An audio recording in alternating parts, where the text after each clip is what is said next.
Hello everyone, welcome back to my channel. আজিৰ দিনটো বহুত বেছি কষ্ট হৈছে মোৰ কাৰণ সেহিৰি টাইমত মাই আজান দিয়াৰ টাইমত উঠাইছিলে। আগত এলাৰ্ম বাজিছে যদিও মা উঠা নাই, এলাহ কৰি শুই থাকিলে আৰু মা উঠিলেহে আমি উঠো। আমি মাৰ ভৰখাতে থাকো। তো আজান দিয়াৰ টাইমত লগে লগে উঠি পিনে মই দুগৰা নে তিনিগৰা মান ভাত খাইছিলো, মোৰ নিজৰ মনত নাই। জাস্ট ভাতটো খালো, পানীটো খালো, আজান তেতিয়া শেষ হৈ গ'ল। আজান শেষ হৈ পিনে 2 সেকেন্ড হৈছে, মই লগে লগে নিয়ত কৰি ললো। Seriously কৈছো মই 2-3 গৰা ভাত খাই পিনে মই ৰোজা ৰাখিছো। যি কি নহয় গোটেই দিনটো পাৰ কৰি ললো। এটা 3:50 হৈছে টাইম। তো বলক আজি কিবা এটা স্পেশাল বনাওগে, মানে চাওমিন বনাওগে, chicken chowmein. Let's go guys. মই এইকেইটা পেকেট লৈ আহিছো ওচৰৰ দোকানটোৰ পৰা। এতিয়া এইকেইটা ইয়াত ৰাখিম, পানী দিম, নিমখ দিম, অলপ তেল দিম, তাৰপিছত বইল কৰি ল'ম। আই থিংক পানী হৈ গ'ল গৰম। তো বলক গাইস, ইয়াত অলপ নিমখ দি পিনে অলপ তেল দি দিম। চাওক গাইস, ইমান কম সময়তে ইমান ধুনীয়াকৈ বইল হৈ গ'ল।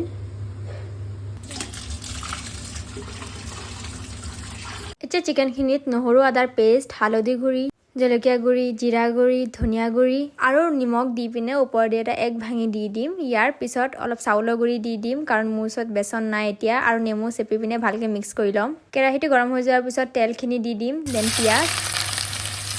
এতিয়া এনেকৈ অলপ টাইম লৰাই ল'ম।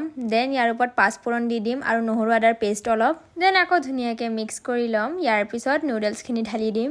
এই চাওমিনটো মই নিজৰ মতে বনাইছোঁ, ঘৰুৱা মছলা ব্যৱহাৰ কৰি। প্ৰথম হালধি, দেন জলকীয়া গুড়ি, জিৰা আৰু ধনিয়া গুড়ি দি পিনে ওপৰেদি নিমখ দি ভালকৈ মিলাই ল'ম। ইয়াৰ পিছত ওপৰেদি গাজৰ দি পিনে বন্ধাকবি দি দিম আৰু ইয়াৰ লগতে ভাজি থোৱা চিকেনখিনিও দি দিম। চয়া চচ নিদিলে কালাৰটো ভাল নহ'ব, তো চয়া চচ দিমেই, আৰু চাওমিনত চয়া চচ নিদিয়াকৈ ভালেই নালাগে। ওপৰেদি ধনিয়া দি গাৰ্নিছ কৰি ল'ম। হৈ গ'ল বনোৱা। এতিয়া সালাড বনাম। বন্ধাকবি, গাজৰ, বিলাহী, ধনিয়া, জলকীয়া আৰু পিঁয়াজ ওপৰেদি দি নেমু অলপ চেপি ভালকৈ মিক্স কৰি ল'ম। আৰু আজিৰ ইফতাৰীটো এনেকৈ সজালোঁ। গাইছ, মই ইফতাৰ কৰি ল'লোঁ। এতিয়া মোৰ কিবা টেঙা খাব মন গৈ আছে, আৰু ঘৰত তেতেলিও আছে। মায়ে সেইদিনাখন লৈ আহিছিলে ভাইটিৰ লগত যেতিয়া শ্বপিং কৰিব গৈছিলে। তো বলক আজি তেতেলি চাটনি বনাই খাওঁগৈ।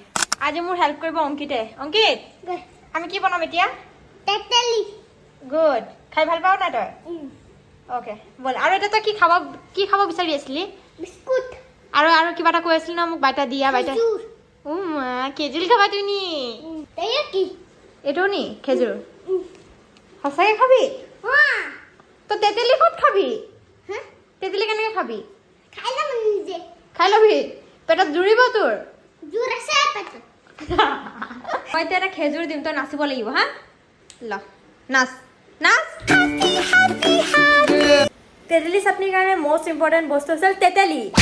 তো বলক গাইছ, আমি তেতেলি ওলাই লওঁগে। আৰু মায়ে পুৰা বহুত তেতেলি আনিছে, ঠিক আছে। এণ্ড মোৰ ভিডিঅ' চাই পিনে যদি কাৰোবাৰ মুখত পানী আহি যায়, তো মই কি কৰিম?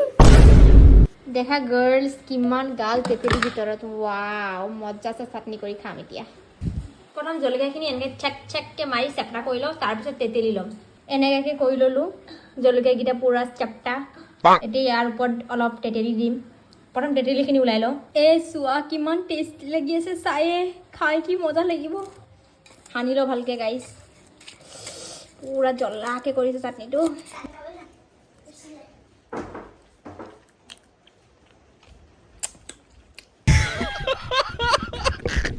গাইছ, তেতেলি চাটনি খাই ল'লোঁ। বহুত জ্বলা লাগিছে মোৰ, বাট ইতনা চলতা হে।